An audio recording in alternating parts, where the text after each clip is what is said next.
Quanta luz nesse ambiente, descendo sobre nós, vibrando em nossa mente. Quanta luz, quando assim em prece, como a alma cresce aos olhos de Jesus.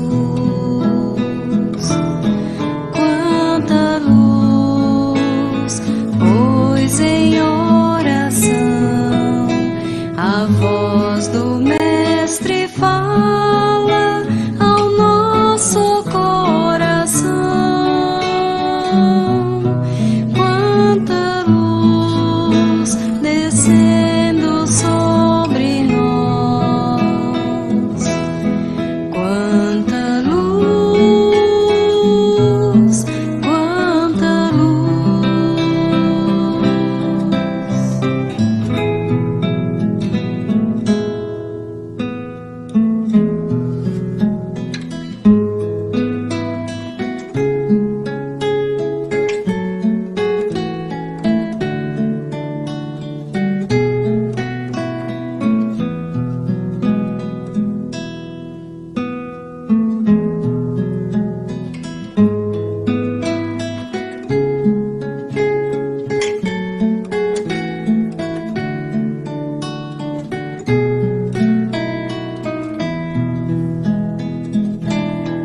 Quanta luz, pois em oração a voz do Mestre fala ao nosso coração. Quanta luz descendo sobre nós. Quanta luz, quanta luz.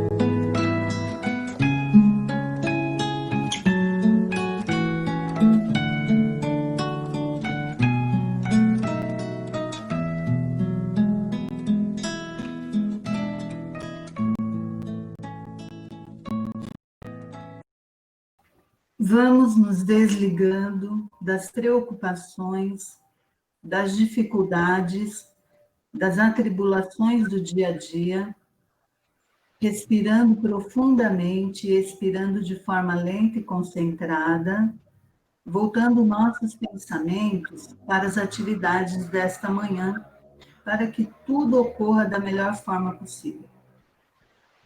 Vamos nos envolvendo neste ambiente de amor e paz, preparado antecipadamente pelos benfeitores espirituais.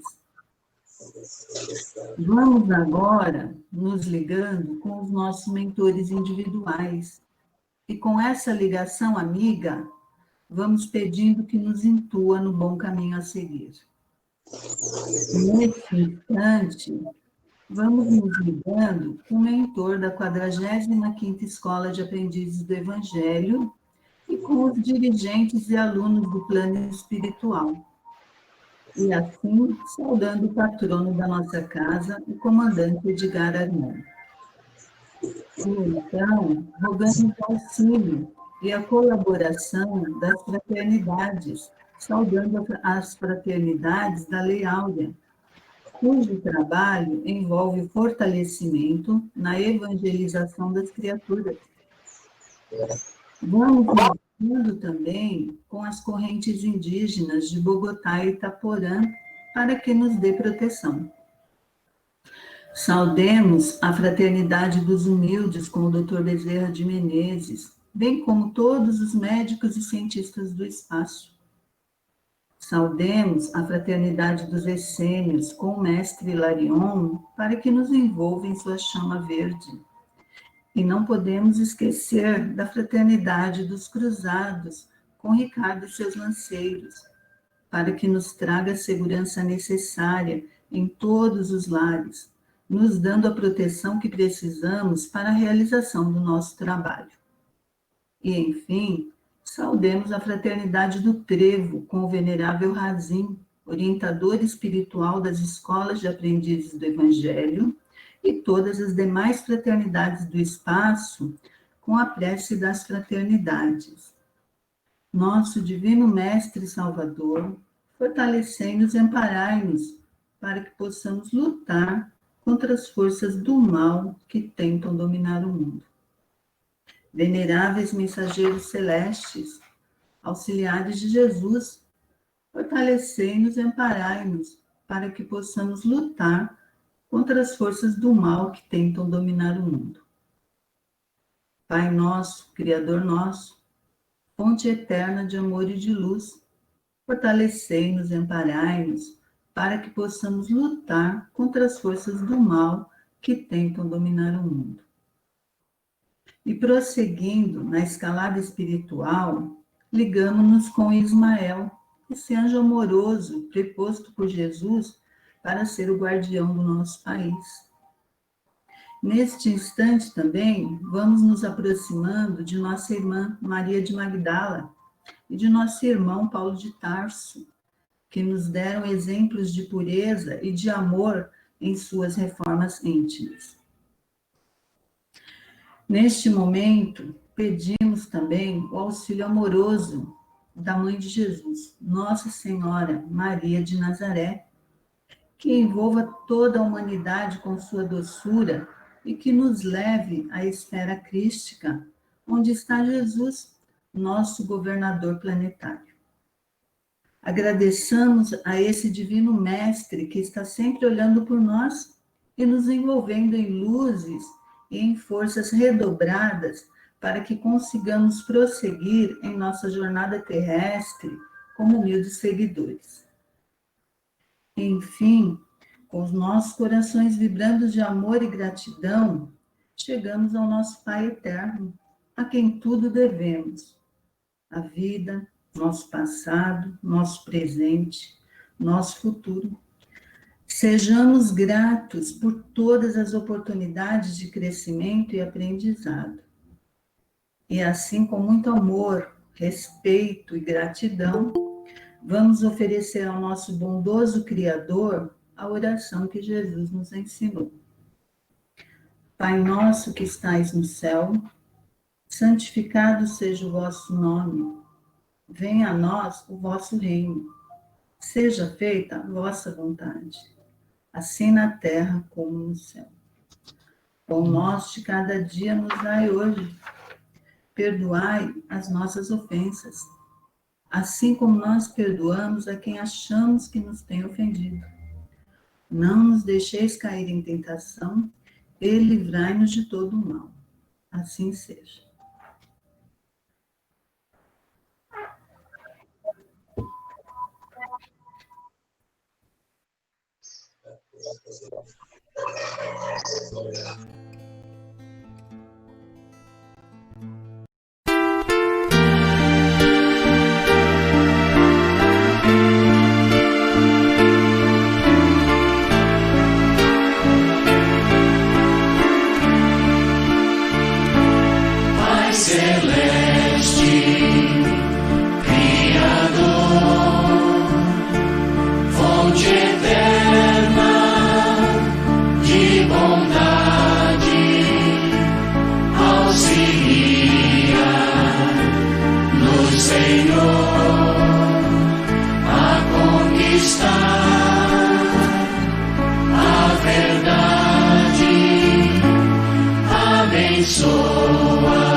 Agora a Vivian vai fazer a leitura pra gente, tá? A leitura chama Romance na Vida. O poema Romance na Vida foi recebido por Chico Xavier na década de 1970. Quem se comunicou foi o espírito de Alfonso de Guimarães, em uma das reuniões públicas que praticavam. Com surpresa, porém, na manhã seguinte à reunião, ao sair de casa, fomos procurados por uma senhora que nos trouxe um filhinho excepcional para conhecermos, solicitando o amparo do Dr. Bezerra de Menezes em seu favor. Essa senhora, quase em penúria, nos disse haver estado presente à reunião pública da véspera, e só não trouxera o pequeno enfermo por ter chegado a Uberaba já muito tarde, procedente de Ouro Preto. Deixara o doentinho descansando na pensão. Conquanto muito sofredora, prestara atenção à mensagem e viera pedir uma cópia. Comovi-me muito e fiquei pensando no assunto. Agora segue o poema. No campo em que o luar em grinalda escumilha, o par freme de amor à noite dorme e brilha. Ele, o poeta aldeão, era humilde pastor. Ela, a fidalga, expunha a mocidade em flor. Ao longe da mansão, quantos beijos ao vento, quantas juras de afeto à luz do firmamento. Em certa noite, a eleita envia antigo pajem, que entrega ao moço ansioso imprevista mensagem. Perdoe, a carta diz, se não lhe fui sincera. Desposarei agora o homem que me espera. Nunca deslustrarei o nome de meus pais. Nosso amor foi um sonho nada mais. Chora o moço infeliz, sem ninguém que o conforte. Surdo à razão, anseia arrojar-se na morte. Corre a choça de taipa, a gesto subitâneo. Arma-se em desespero e arrasa o próprio crânio. Foi-se o tempo, e no além, o menestrel suicida. Era um louco implorando um novo corpo à vida.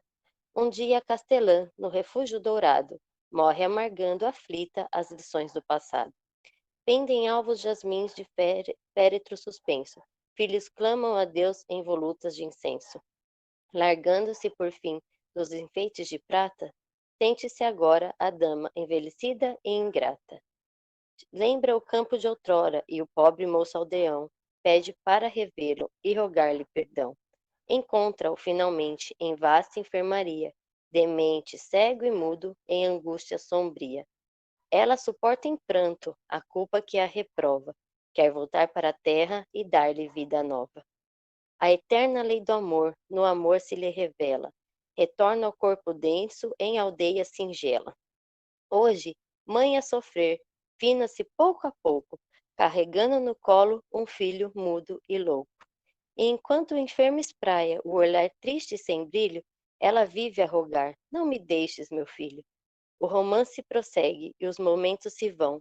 Bendita seja a dor que talha a perfeição. Alfonso de Guimarães, texto extraído do livreto Comunicação, edição 226, julho a setembro de 2018.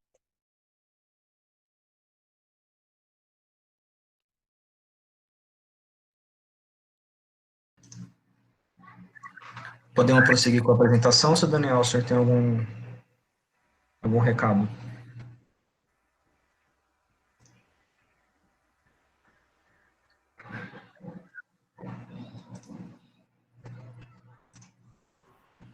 Seu Daniel, microfone fechado. Tudo bem, depois nos falamos. Tudo bem, Tá bom. pode dar sequência. Tá ótimo. Bom, pessoal, bom dia a todos, né? Nós somos aqui o grupo 4. Nosso grupo é composto aqui pelo Carlos Kozlauskas, pelo Denis, pela Girleide, o José Roberto, a Juliana, a Marta, eu, a Silene e a Vivian.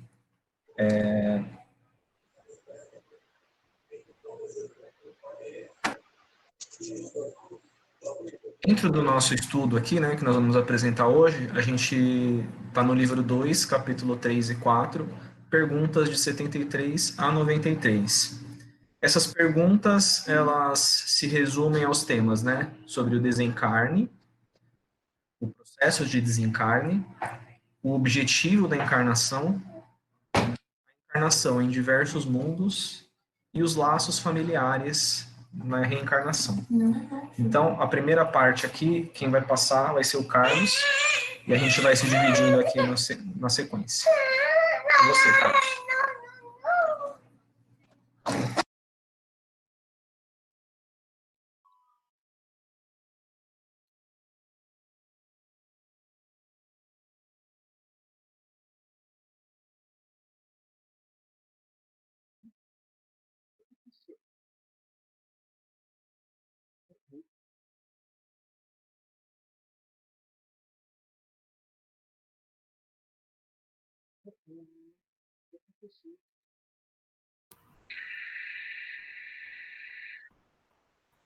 Tem alguém falando alguma coisa?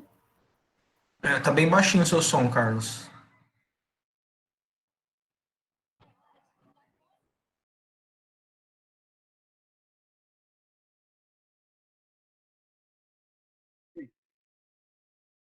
E aí? Bom, posso fazer a leitura? Mesmo sem os slides? Pode fazer, Carlos. Então, o primeiro é: o que sucede à alma no instante da morte? Retorna ao mundo dos espíritos. Volta a ser espírito, ou seja, retorna ao mundo dos espíritos que havia deixado temporariamente. A alma conserva a sua individualidade após a morte. Não a perde jamais. Os que pensam que a alma, com a morte, volta ao todo universal, estarão errados e por isso entendem que ela perde sua individualidade, como uma gota d'água que caísse no oceano. Estarão certos, entretanto, se entenderem pelo todo universal o conjunto dos seres incorpóreos de que cada alma ou espírito é um elemento. A individualização se evidencia quando esses seres provam sua identidade através de sinais incontestáveis, de detalhes pessoais relativos à vida terrena e que podem ser constatados. Ela não pode ser posta em dúvida quando eles se manifestam por meio das aparições. A individualidade da alma foi teoricamente ensinada como um artigo de fé, mas o Espiritismo o torna patente e, de certa maneira, material. E continuando também, aí existe a pergunta: a separação da alma e do corpo é dolorosa? Não necessariamente. O corpo, frequentemente, sofre mais durante a vida do que no momento da morte. Os sofrimentos que às vezes se provam no momento da morte são um prazer para o espírito, que vê chegar o fim do seu exílio. Na morte natural, se verifica pelo esgotamento da vitalidade orgânica, em consequência da idade, o homem deixa a vida sem perceber. É uma lâmpada que se apaga por falta de energia. E como se opera a separação da alma e do corpo? Os liames que a retinham, sendo rompidos, ela se desprende gradualmente. Não escapa como um pássaro cativo subitamente libertado.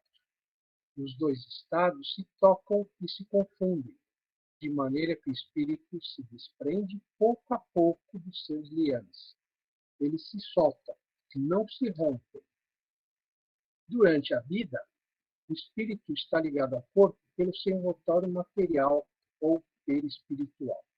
A morte é apenas a destruição do corpo material. O desprendimento do espírito não se completa subitamente. Ele se opera gradualmente, com lentidão variável, segundo os indivíduos. Porque aqueles que eram mais apegados à matéria, por exemplo, têm mais dificuldade de se libertar do corpo material.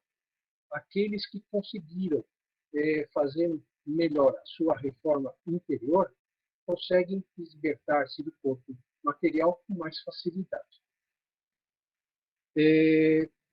O desprendimento, para alguns, então, em razão disso, é mais demorado, e outros mais leve, podendo durar alguns dias ou semanas, ou no máximo até alguns anos. E a atividade intelectual e moral do espírito, a elevação dos seus pensamentos, opera um começo de desprendimento, mesmo durante a vida corpórea, quando a morte chega. e que é quase instantâneo. Isso, em resumo, seria a parte que me coube, né? Espero que eu tenha ajudado, tenha explicado a vocês assim de uma forma bastante clara, né? E agora eu passaria a palavra à nossa colega Juliana. Obrigada, Carlos. Bom dia a todos. Então, continuando aqui falar um pouco sobre o desprendimento do corpo. Então, o desprendimento do corpo e do espírito após a morte é um processo gradual. O espírito se solta pouco a pouco dos laços que o prendem. Esses laços não se desatam, não se quebram. A separação definitiva da alma e do corpo pode ocorrer antes da cessação completa da vida orgânica, quando o espírito está em agonia e a pessoa não tem mais consciência de si mesma. Quanto mais o espírito se identifica com a matéria, mais penoso vai ser para ele se separar do corpo ao desencarnar. Ao passo que os espíritos que mantêm a atividade intelectual e moral, a elevação dos pensamentos operam o começo do desprendimento mesmo durante a vida do corpo, de modo que, chegando à morte, ele é quase instantâneo. Muitos motivos deixam o espírito desencarnado ligado à matéria, como o amor dos entes queridos, ou aos bens que ele possuía, ou preocupações e problemas que ele tinha durante a vida. Por estes motivos, o processo de desligamento do cordão fluídico é a última parte do processo de desencarne. É, na maioria dos casos, realizado depois de algum tempo da morte do corpo físico dado pela ciência. Até o rompimento do cordão, o espírito fica vulnerável à influência do ambiente em que está, ficando menos consciente e fraco. Depois do desligamento, o aumento do grau de consciência e de fortalecimento vai crescendo gradualmente. Para os espíritos mais evoluídos, o desligamento é quase imediato, como falamos, né? Então, dependendo muito do grau de desprendimento e de evolução, os espíritos se mantêm parcialmente conscientes do que acontece, sendo o caso dos espíritos de nível médio. Nossa vida na existência atual e as nossas atitudes ditarão todo o nosso rumo daqui em diante, desde as energias que atraímos na vida terrena, ao nosso desencarne e o prosseguimento no caminho da evolução. O espírito nunca regride em sua forma espiritual, pode apenas avançar ou estacionar.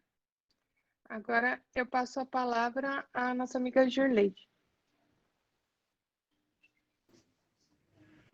Bom dia a todos. A alma passa algum tempo em estado de perturbação, e o conhecimento do espiritismo exerce influência muito grande sobre a duração da perturbação. Nas mortes violentas, o espírito fica atordoado, com a brusca mudança que nele se operou.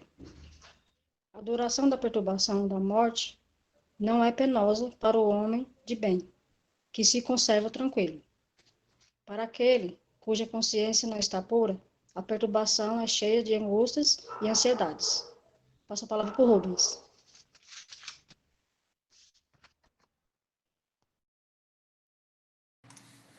Bom, pessoal, como a gente falou aqui, né, sobre todo esse processo de desencarne, né, logo também vem a questão aqui sobre o objetivo da nossa reencarnação, né, por que a gente passa por todos essas experiências na carne, né. Então aqui, né, eu trouxe um quadro que eu encontrei mostrando, né, toda essa questão da nossa evolução espiritual, né. Então, o nosso principal objetivo aqui é, de fato, a nossa depuração, né, a nossa expiação, para que a gente, de fato, evolua aqui, né, no plano espiritual, até a chegada a sermos espíritos, de fato, puros, né. Então, aqui a gente tem a nossa escala aqui, né, desde onde a gente vai aqui, desde o quanto a gente se importa com a materialidade, a falha moral, né, até que a gente chegue, de fato, ali como espíritos muito elevados, né. Então, cada existência que nós temos, né, ele é um passo, né, diante dessa caminhada de evolução, né. E quando a gente olha sobre as questões, né, que são colocadas aí no Livro dos Espíritos, sobre, temos uma quantidade de reencarnações, as nossas reencarnações ocorrerão sempre na Terra, né, a gente vê que as respostas, né, do Espírito da Verdade é sempre muito ligado a que esse processo é muito grande, né, assim, a gente tem muitas experiências aqui até que nós consigamos, de fato, seguir, né, nessa evolução. Então, o progresso, de fato, como coloca aqui no texto, ele é quase infinito, né? Até nós chegarmos a sermos seres, de fato, puros, né? Dentro aí da nossa escala evolutiva, né? A gente tem um longo caminho de encarnações, né? De aprendizados. Então, a experiência na carne, ela é só uma etapa, né? De todo esse processo. E é uma experiência necessária aqui, de fato, para que nós consigamos evoluir aí em toda essa questão, né? Entender que a matéria não é tudo, que nós temos aqui que evoluir de fato moralmente. Então, esse nosso estágio na Terra aqui, ele pode de fato ser maior justamente por conta das nossas dificuldades aí de nos livrarmos, né? Dessa experiência e desse apego à matéria, né? Dando prosseguimento aqui, é o Denis que vai falar com a gente agora, tá? Bom dia a todos. Todos os espíritos tendem à perfeição. A progressão do espírito se dá de diversas vidas. Cada espírito tem seu tempo e seu caminho, de acordo com as suas escolhas, ou seja, não há um número fixo ou finito de quantidade de vezes que podemos reencarnar. O homem que tem consciência da sua inferioridade aure consoladora esperança na doutrina da reencarnação.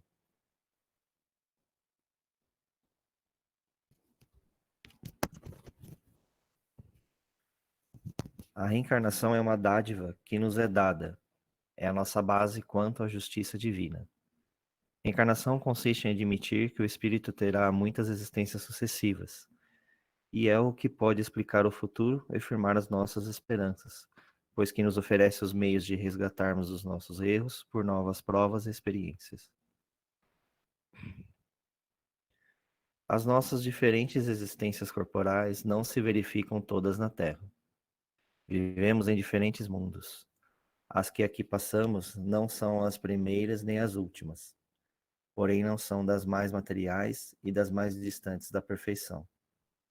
Pode viver muitas vezes no mesmo globo, caso o espírito ainda se não se adiantou bastante para passar ao mundo superior. Bom, aqui eu passo a tornar a viver na Terra não constitui uma necessidade. Mas se não progredir, podemos voltar em uma próxima encarnação ou ir para outro mundo que pode inclusive ser menos evoluído. Não que isso nos faça regredir, mas onde vamos reencarnar depende do quanto progredimos e dos tipos de experiências que precisamos passar.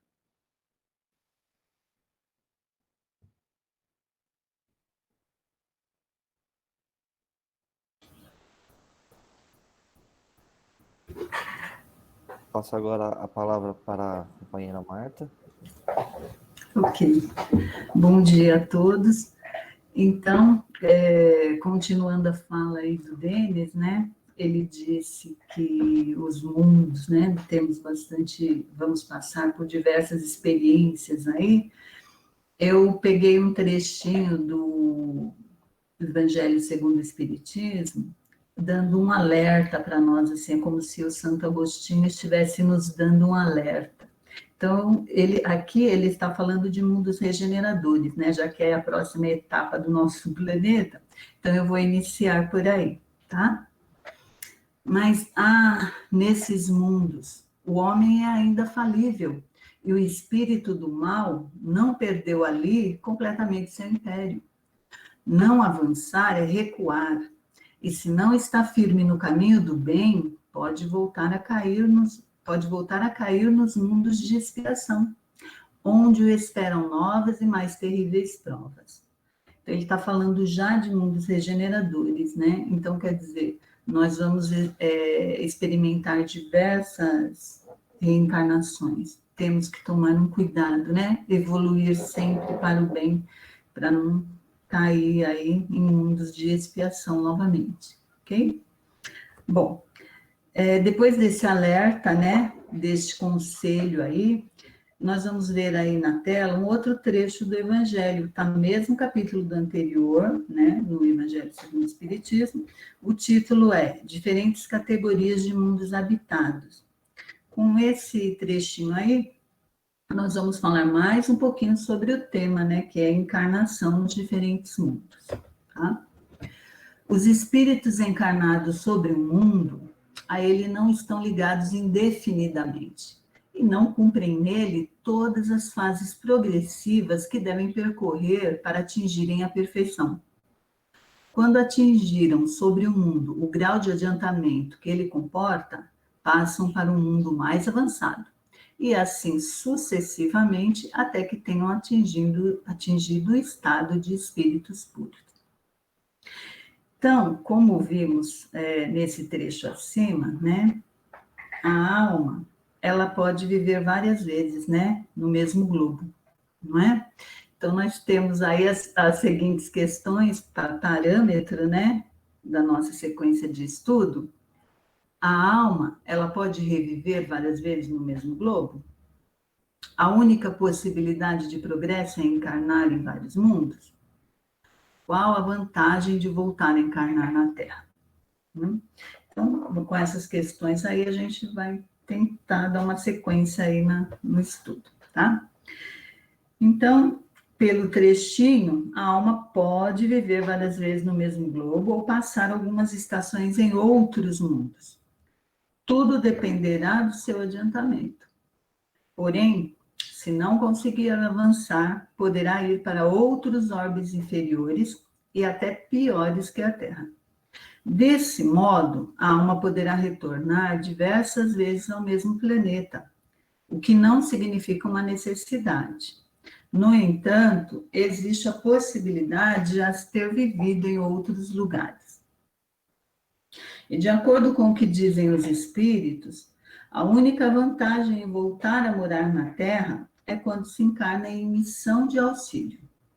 Porque se for bem sucedido nessa missão, irá garantir o avanço.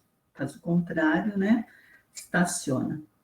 O que pode ocorrer também em outros mundos. Então, em qualquer mundo, pode-se encarnar em missão de auxílio. Ok? Então, se não há vantagem, em particular, né, no retorno para a Terra, o Allan Kardec faz a seguinte pergunta na questão 157A. Não seria mais feliz permanecendo no espírito? E a resposta é não, porque ficaríamos estacionários, pois a finalidade única é avançar para Deus. Assim, vemos que Deus, em sua misericórdia infinita, nos dá a oportunidade de retorno em diversos globos e de reviver por várias vezes, se for necessário, no mesmo planeta. São ensejos para o homem chegar à perfeição. O que ocorrerá nessas diversas encarnações? É que em cada uma dessas vidas, as posições a serem ocupadas serão diferentes e representarão muitas oportunidades, né? Muitas oportunidades de adquirir experiências diversas. E essas experiências nos ajudarão a ir atingindo aquela finalidade da pergunta lá, né, do Kardec, avançar em direção ao Pai Supremo. Ok? Bom, depois dessa minha fala, dá para extrair daí uma pequena conclusão. Seria, uma nova existência é primordial para a depuração da alma. A encarnação tem como objetivo a expiação, o que ajudará a melhorar o progresso da humanidade. E as pluralidades de existências são muitas. Por isso, a encarnação são numerosas. E o avanço do ser humano é quase infinito, né? Então, foi assim, um resuminho de todas as falas desde o início dos colegas todos. E Finalizando, nós temos o livro, né, no livro Entendendo o Espiritismo, no capítulo As Leis de Reencarnação do Karma, um outro trecho relacionado ao aprendizado que temos que nos esforçar para obter, né, nessas pluralidades existenciais, ok? Então, o trecho é: a pedagogia divina nos ensina pela experiência a sofrer em nós o mal que infligimos a outrem. Assim, com as reencarnações sucessivas, vamos aprendendo que só devemos fazer o bem, pois o mal cometido contra alguém um dia retornará contra nós mesmos, causando-nos a mesma dor que a vítima do passado sentiu. Então, eu finalizo aqui, passo novamente a fala para o Rubens. Obrigada.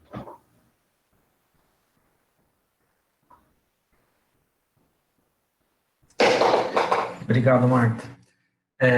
Bom, aqui dando continuidade, né, à nossa apresentação, como a Marta já colocou aí, né, no tópico anterior, a gente vem aqui falar sobre a questão de se encarnar em mundos inferiores, né? Então, quando a gente faz a leitura sobre esse tema no Livro dos Espíritos,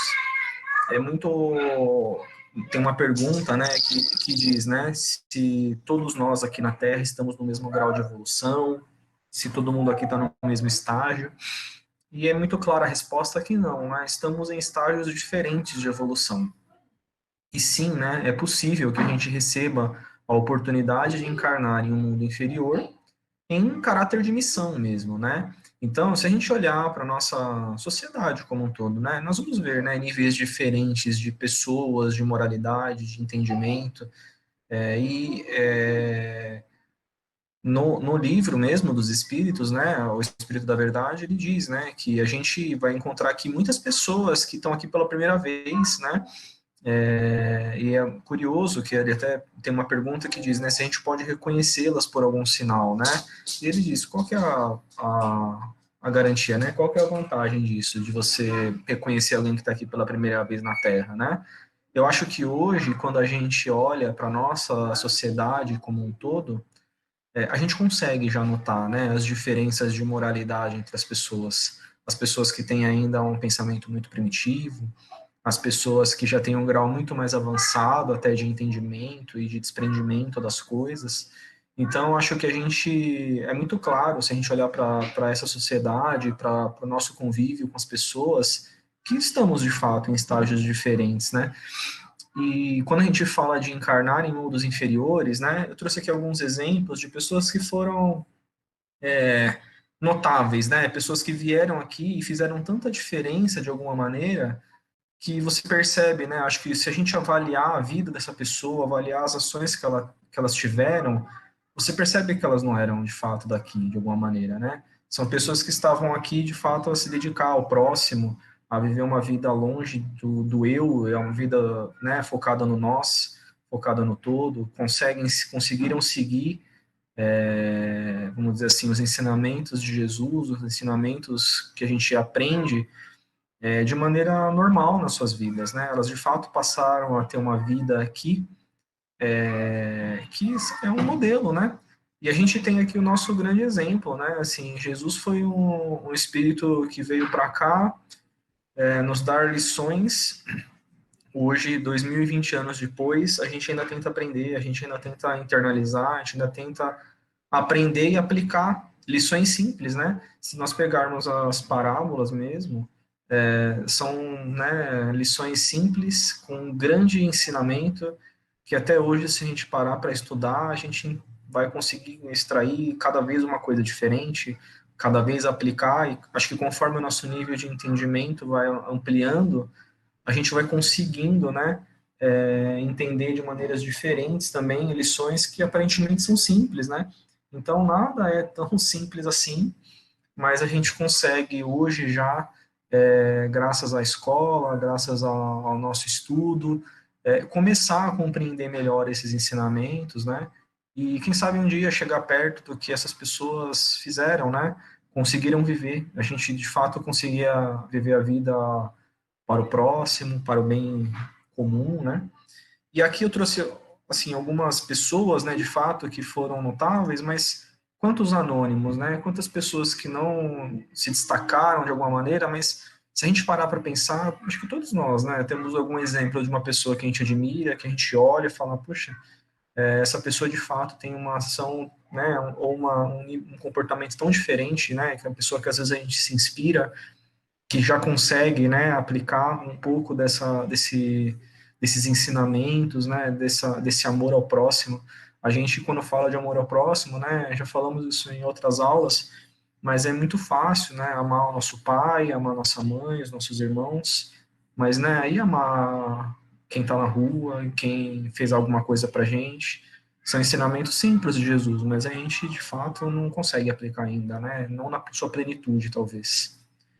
Então, acho que essa questão da encarnação em mundos inferiores, né, dá para ver, né, que existem pessoas notáveis que vêm aqui e nos dá ensinamentos de que é possível, né? Jesus veio aqui e viveu uma vida mostrando pelo exemplo, né? Ele mostrou que era possível viver aquilo que ele ensinava. A gente ainda só não consegue fazer no tempo todo.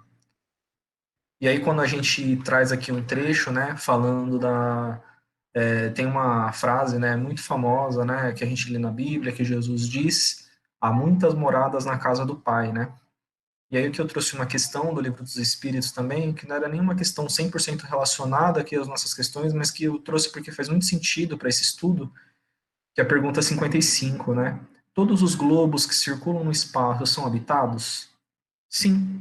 E o homem da Terra está longe de ser, como supõe, o primeiro em inteligência, em bondade e em perfeição. Entretanto, há homens que se julgam muito fortes e pretendem que só este pequeno globo tenha o privilégio de abrigar seres racionais. Orgulho e vaidade. Acreditam que Deus criou o universo só para eles. E quando a gente fala aqui de fato, né, nessas pluralidades de mundos, né, todos eles têm constituições físicas, organizações são diferentes da Terra, né? A gente aqui, o Espiritismo é muito aliado à ciência, mas enquanto nós buscarmos na ciência comparado ao que nós temos na Terra, vai ser mais difícil, de fato, a gente comprovar vida, né, em outros lugares, né? Porque isso aqui é o que nós conhecemos, né? A gente conhece a nossa Constituição, a gente conhece como nossa vida orgânica funciona, mas a gente não sabe como é a obra toda de Deus, né? Como que é a criação. Quando a gente vê que fala de mundos mais avançados, né, onde a gente está já muito livre da matéria, já a gente praticamente a matéria é quase nula, né? Assim, então como perceber, né? Como nós aqui presos à matéria densa vamos conseguir perceber esses mundos, né? Acho que está muito longe da nossa compreensão e a gente aqui tem clareza com os estudos de que não seria, né, possível assim sermos só nós no universo, né? Só que como são essas outras existências ainda está muito além do nosso conhecimento, né? Então a gente aqui tem muito ainda a aprender, muito ainda a evoluir e tem que ter humildade de saber que a gente ainda não tem capacidade de compreender toda a obra, toda a criação, né? Bom, eu passo agora a palavra aqui para a Silene. Bom dia a todos. Então, eu vou falar a minha parte. Vamos lá. Os espíritos que falharem em suas missões terão que recomeçar a mesma experiência em outra existência, em forma de punição. O corpo físico é mais ou menos material, conforme o grau de pureza do espírito. Podemos lembrar aqui quando aprendemos que o corpo de Jesus era mais sensível para os padrões da Terra, devido à sua imensa luz. Os espíritos precisam estar revestidos de matéria para atuar sobre a matéria, bem como também os espíritos puros não precisam de corpos e nem prendem-se a um planeta e nem a mundos especiais. Podemos estar em toda parte. Os mundos também estão sujeitos à lei do progresso. Podemos afirmar que a Terra se tornará um paraíso, mas quando os homens se tornarem bons. Como acontece aqui na Terra, os seres que habitam cada mundo não estão no mesmo nível de perfeição e podem também habitar outros mundos. Vai ter o grau de evolução, mas para chegar à perfeição não é preciso passar por todos os mundos.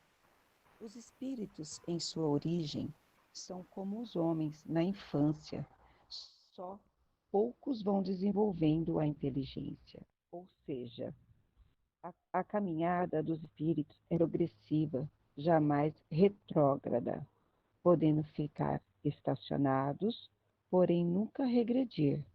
Só podem regredir como homens, mas não como espíritos.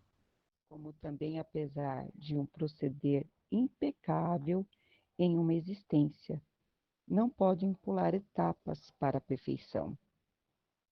São os mesmos espíritos que animam homens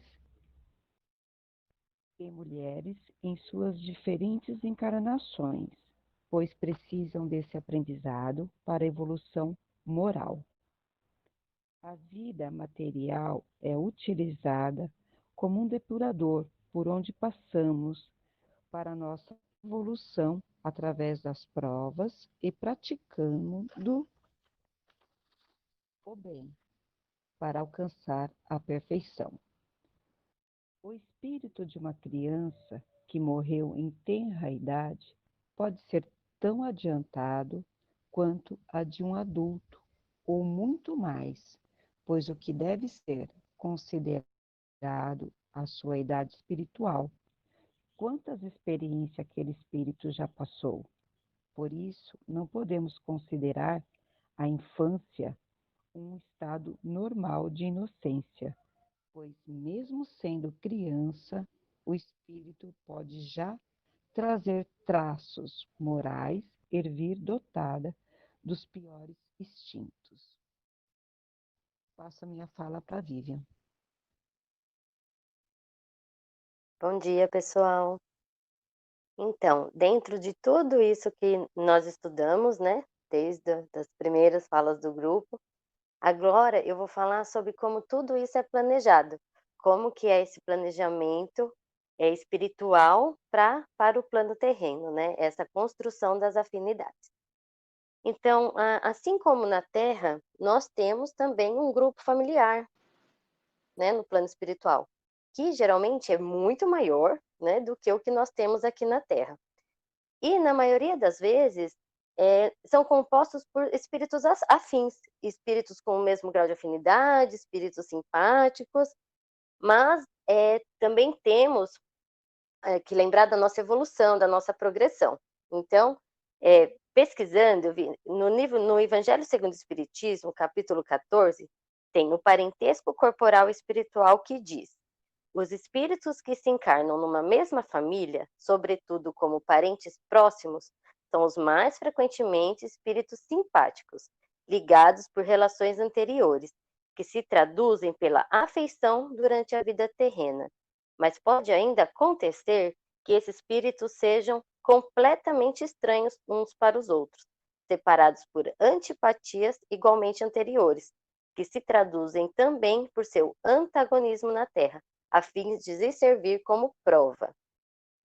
Como também dois seres nascidos de pais diferentes podem ser irmãos pelo espírito, do que se fossem pelo sangue. São mais irmãos pelo espírito do que pelo sangue. Aqui eles se procuram, se atraem, se encontram e tornam-se amigos.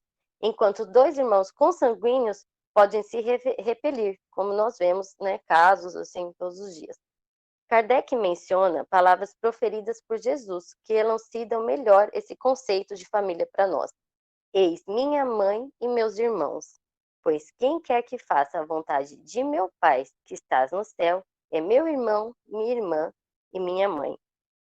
Então, quando a gente se aprofunda mais nesse tema, a gente também descobre que não sempre os filhos que encarnam na gente são os mesmos, né? Nós precisamos passar por todos os processos para que a gente adquira a virtude de cada processo para que a gente traga na próxima encarnação e na próxima encarnação nos traços morais, né? Então, a gente qual o nosso parentesco quanto à evolução, quais as nossas semelhanças morais entre pais e filhos, qual a nossa influência, né, do espírito de nós pais sobre os nossos filhos. Então, nós precisamos passar por todo o circuito, vamos dizer assim, né? Ser pai, ser mãe, ser filho, precisamos ser homem, precisamos ser mulher. Isso vai mudar de encarnação para encarnação para quê? Para que exatamente a gente adquira a virtude de cada uma dessas funções e venha cada vez mais aprimorado, cada vez mais aperfeiçoado. Essa troca de experiência entre os sexos é que fazem o fortalecimento da nossa evolução moral. Ainda no plano espiritual, quando nós planejamos o reencarne, escolhendo as nossas famílias, muitas vezes essa escolha se dá, sim, por afinidade entre nós e os nossos pais. Mas também, como cita lá no Evangelho, pode ser por acerto de dívidas de outras vidas. Então, por que eles vêm como filho, né? Ou vêm como pai e mãe, assim, dessa forma? Porque é o amor. É esse amor mais forte, esse amor incondicional que vai fortalecer aquela alma e aí que vai ajudar na progressão dessas duas almas, né? Tanto os que são os pais, quanto os que são os filhos. A gente escuta muita história, né, de mãe, pais que repudiam filhos e filhos que repudiam os pais. E é isso, né? Infelizmente, às vezes ainda os que eles trazem, né, dentro de si, esses traços morais ainda ficam mais fortes do que o amor que é colocado, né, nessa nova existência. E nem sempre, né, a evolução dá certo, né? Às vezes vai ter que vir mais algumas vezes, passar por algumas outras situações para que essa evolução se cumpra. Muitas vezes, quando passamos por esses atritos dentro de nossos lares, com os nossos filhos ou com nossos pais, onde não conseguimos compreender de onde surge tamanho sentimento negativo, a primeira coisa que a gente precisa é silenciar, em busca do nosso autoconhecimento. A gente que já está na escola, a gente entende a diferença que faz essa reforma íntima. Então, eu penso assim, nós, como pais, né, estamos mais velhos que os filhos, a gente precisa silenciar, se autoconhecer e buscar, dentro desse nosso aperfeiçoamento moral, o porquê daquilo lá, né? E tentar olhar de outra forma. Porque, assim, com esses laços familiares que a gente consegue, né, mudando a nossa visão, aí, quando a gente muda a nossa visão, a gente também muda a nossa atitude, a gente consegue que essa evolução seja mais tranquila e, quem sabe, a gente consegue, sim, já fazer a mudança na evolução que estamos. Né? Tanto isso vale para o terreno físico como para o plano espiritual. Cabe aos pais desenvolver os filhos pela educação. Então, é uma missão, né? Quando a gente aceita um filho na espiritualidade, é uma missão. E se você aceitou uma missão, é uma tarefa que você precisa cumprir. Se você falhar na sua tarefa, isso será cobrado de você também. Então, quando a gente aceita, a gente tem que se empenhar, tem que batalhar para que a evolução seja de todos. A gente está aqui aprendendo tanto quanto ensinando, né? Mas é uma missão. Se a gente falhar, né? Se os pais falharem, isso será cobrado também, entra lá na listinha de dívidas da pessoa. Um mau espírito pode ter bons pais? Pode e até bom, né? O plano espiritual explica que a chance desse espírito conseguir uma melhor evolução, conseguir sim os resgates que ele precisa nessa evolução, tendo bons pais, tendo um bom caminho, né, mostrado pelos pais, a chance dele é maior. Então, a espiritualidade concede sim a um espírito não tão bom que ganhe bons pais aqui na Terra, na nova encarnação dele, né? E os pais que recebem esses filhos também têm que entender que para eles também é um aprendizado, também é uma provação, também é uma expiação. Então, assim, não é à toa, não é bondade, é algo tudo certinho, tudo regulamentado, não tem nada fora do lugar. Então, todo mundo no devido lugar para que aprenda o que é necessário. No caso de irmãos gêmeos, é a mesma coisa que acontece no planejamento familiar. Podem ser espíritos afins que vêm juntos para que tenham afinidade, são simpáticos, gostam de estar aqui juntos e têm uma missão juntos, como também a missão pode simplesmente ser aprender a se amar.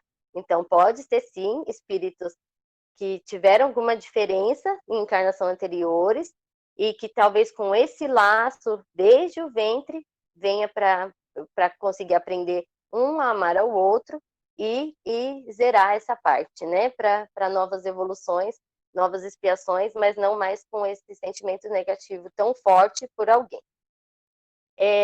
O que a gente vê também é que nada é por acaso, nem o local que moramos, nem o país, nem o estado, nem o bairro. Então, tudo isso também tem um planejamento. Por isso que nós temos culturas tão diferentes, né? Porque são espíritos afins daquele lugar. Então, espíritos que são mais afins, simpáticos, parecidos com o Brasil, nascem no Brasil, de outros lugares nascem em outros lugares, mas nós estamos no lugar que precisamos, com quem precisamos, nos locais que precisamos para a nossa evolução. Não tem nada fora do lugar. O que pode acontecer às vezes por exemplo, a pessoa nasce aqui no Brasil, mas ela tem aquele amor, aquela paixão, aquela vontade de ir para outro lugar, porque parece que o outro lugar chama a pessoa, né? Então, o que pode acontecer? Pode ser que ela nasceu aqui, sim, porque ela precisava passar por algo para aprender, para sua evolução, né? Para sua melhora moral, mas uma hora ela vai, sim, embora, se encontrar com essa afinidade que mora dentro dela, e aí a vida flui de uma forma mais tranquila, porque o que ela precisava, antes dessa fluência, vamos dizer assim, ela já conseguiu resgatar aqui. Então, o que acontece? Em cada encarnação, nós trazemos, sim, os traços morais das encarnações anteriores, né? A gente traz para ir aperfeiçoando, para ir melhorando, a gente vai fazendo todo esse trabalho aqui no plano físico e no plano espiritual, né? No plano físico com a nossa família aqui, que é nosso aprendizado e amigos e o mundo, e no plano espiritual nós continuamos a nossa evolução também com o nosso plano, né, com o nosso grupo familiar que temos lá. E então, aqui a gente vem em diferentes situações, a gente pode vir em situações tanto de espíritos, como já falei, homem, mulher, pai, mãe, filho, como situações econômicas diferentes, sociais diferentes. A gente vem dentro daquilo que a gente planejou para que a gente consiga aperfeiçoar, melhorar e evoluir. E agora o corpo é único em cada encarnação. O corpo para cada encarnação é um novo, né? E o corpo também, a gente tem o corpo que a gente necessita ter. Então, às vezes, a pessoa tem um corpo debilitado, ou então algum problema mental, a gente já estudou sobre isso, que pode ser um livramento. Às vezes era um amiguinho, né? Um espírito suicida, que precisava disso para que não tivesse condições, vamos dizer assim, de cometer o mesmo erro. E assim ele consegue passar por uma nova evolução para que, por uma próxima, ele já ter outras condições morais e físicas. Como também uma pessoa que era muito ligada na área sexual, numa encarnação, ou em várias encarnações, ela acabou caindo em deslize por essa questão. Então, às vezes, pede o quê? Para que tenha um corpo mais singelo, que não chame atenção, que passe mais despercebido, para quê? Para que ela não caia novamente nos mesmos deslizes. Então, o nosso corpo também pode nos trazer livramentos de deslizes anteriores, né? Agora, nós temos um traço no nosso corpo que retrata todos os nossos traços morais. Então, tem algo no nosso corpo que retrata todas as nossas vivências. E, às vezes, quando você olha para o outro olha para você, você consegue identificar isso. São os nossos olhos. Então, encerrando a minha parte, o que a gente traz está aqui, escrito nos nossos olhos. Por isso que os nossos olhos são o espelho da alma. As minhas fontes foram o Livro dos Espíritos, tá? O Evangelho segundo o Espiritismo, uma matéria da Rádio Boa Nova e live dos Amigos da Luz. Muito obrigada. Obrigado, Vivian. Bom, pessoal, agora eu vou passar um vídeo de 2 horas, não estou brincando, vou passar um vídeo de 5 minutos do Amigos da Luz, né, que a Vivian comentou aí. Eu não sei se vocês conhecem, Amigos da Luz é um canal do YouTube de humor espírita, eles explicam o espiritismo com humor, a gente acha muito legal aqui, o grupo acha muito bacana. Então eu vou apresentar aqui para vocês um vídeo, acho que ele tem 5 minutinhos aqui. Ele retrata um pouco do que a gente falou, um pouco do que outros grupos falaram também. Então eu acho que ele traz aqui uma boa visão aqui de tudo que a gente tem falado nessas primeiras 4 aulas, né? Que são muito legais, assim. Então eu vou compartilhar aqui com vocês. Espero que vocês gostem aí, tá?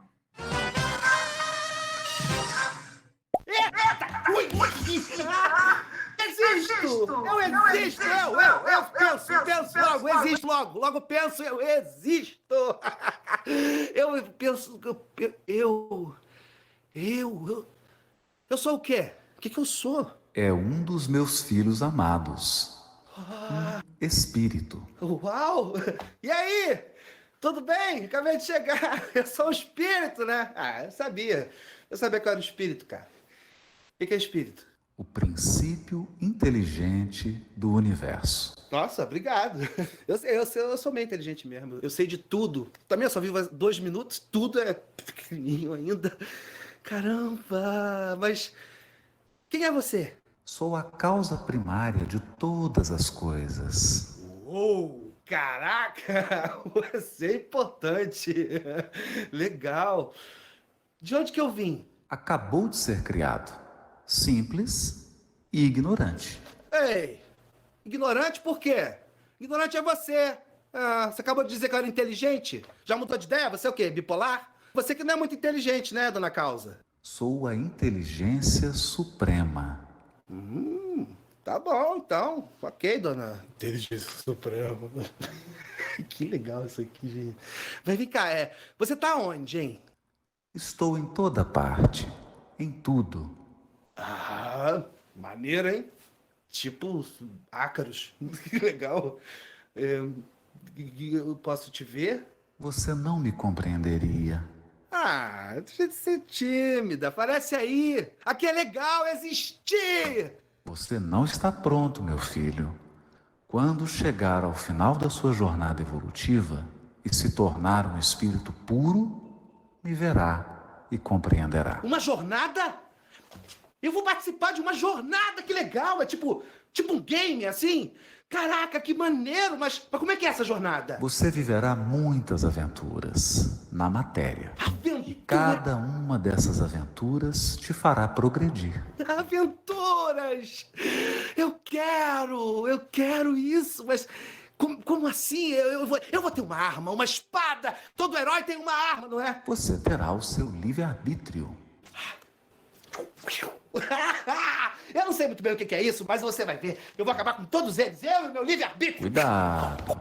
Vai com calma, meu filho. Essa sua arma, o livre-arbítrio, como toda arma, também pode te ferir se não for usada direito. Tá. Eu já sei mexer, eu já sei. Posso começar? Quando começa? Agora. Agora? Eu tô com um pouco de medo, porque eu não sei bem jogar, não é? Eu acabei de ser criado, simples e ignorante, lembra? Você falou aí. Tem algum tutorial pra gente aprender? Não fique com medo. Vou estar sempre contigo. Ah, tá. Então, não é querendo te desmerecer não, dona Causa, mas então, a senhora disse, eu não te compreendo ainda e tal, como é que a senhora vai me ajudar? Através dos seus irmãos mais velhos. Eu tenho irmãos! Meu Deus, eu tenho irmãos! Que legal! Eles vão também comigo nessa aventura? Sim, claro. Muitos também estão em sua jornada de evolução. Uau! Que incrível! É muito melhor assim, porque jogar sozinho é muito sem graça, não é? Nossa, e como é que começa? Onde é que aperta o start? Não se esqueça que todo jogo tem suas regras, meu filho. Quanto mais se afastar delas, mais difícil fica seu caminho. Tava bom demais pra ser verdade. Regras. Tá. Se tem regras, tudo bem. E onde elas estão? Onde estão essas regras? Escritas aonde? Onde estão? Na sua consciência.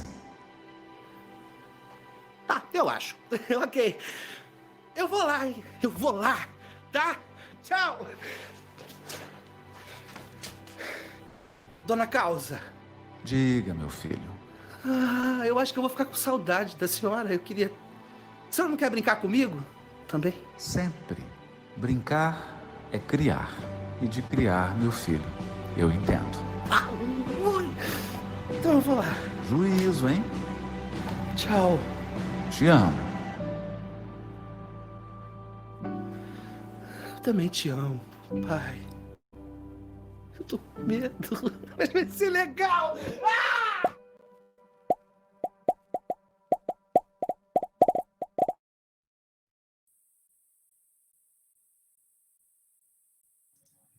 Bom, para quem não conhece, né, esse aí é o Amigos da Luz. Eles tratam a maior parte dos temas espíritas de maneira leve. A gente, né, eu particularmente gosto muito.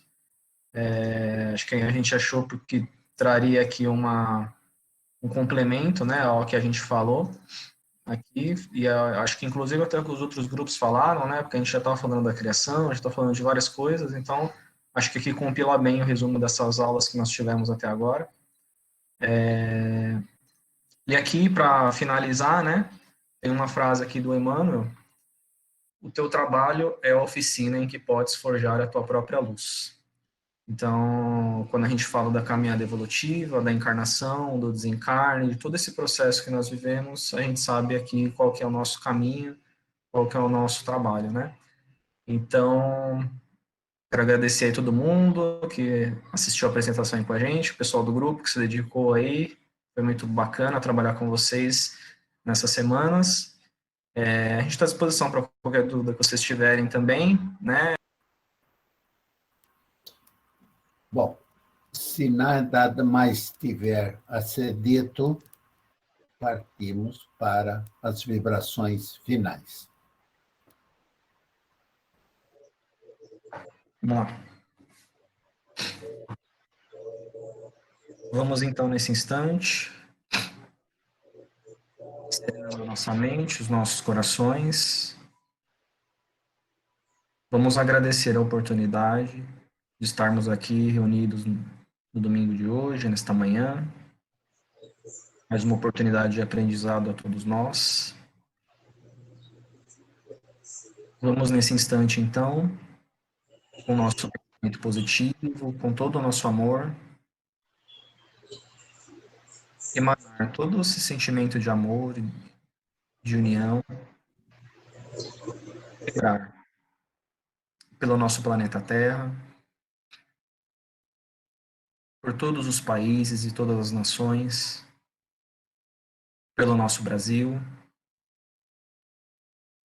Vamos vibrar pelo nosso estado, pelo nosso bairro, nossa cidade, pela nossa vizinhança, pelos nossos lares. Vamos vibrar pelos nossos representantes, os nossos comandantes, que representam a nossa nação, que possam ser iluminados, pensarem na população, em todos aqueles que dependem dos seus atos. Vamos vibrar por todos aqueles que estão hoje num leito hospitalar, ainda sofrendo a pandemia, por todos os países também que nesse momento enfrentam essa segunda onda, todos os médicos que se dedicam nessa luta. Vamos vibrar pela população para que tenham consciência, para que saibam encarar essa realidade de frente. Vamos vibrar pelos asilos, pelos orfanatos, por todos aqueles que padecem, por todos aqueles que não têm um alimento sobre a mesa. Vamos direcionar essa luz de amor para que nesse momento eles possam ter e receber esse amparo, esse conforto. Vamos vibrar por todos aqueles que estão chegando na carne para uma nova experiência. Vamos vibrar por todos aqueles que também estão partindo, voltando à pátria espiritual. Vamos vibrar pelo Vale dos Suicidas, do sexo dos alienados. E nesse instante também, vamos elevar aquela vibração para aquele problema que só nós conhecemos. E é com muito amor e gratidão que ofertamos a prece que o Mestre nos ensinou. Pai nosso que estais no céu, santificado seja o vosso nome. Venha a nós o vosso reino, seja feita a vossa vontade, assim na terra como no céu. O pão nosso de cada dia nos dai hoje. Perdoai as nossas ofensas, assim como nós perdoamos a quem nos tem ofendido. E não nos deixeis cair em tentação, mas livrai-nos do mal. Que assim seja, graças a Deus e graças a Jesus.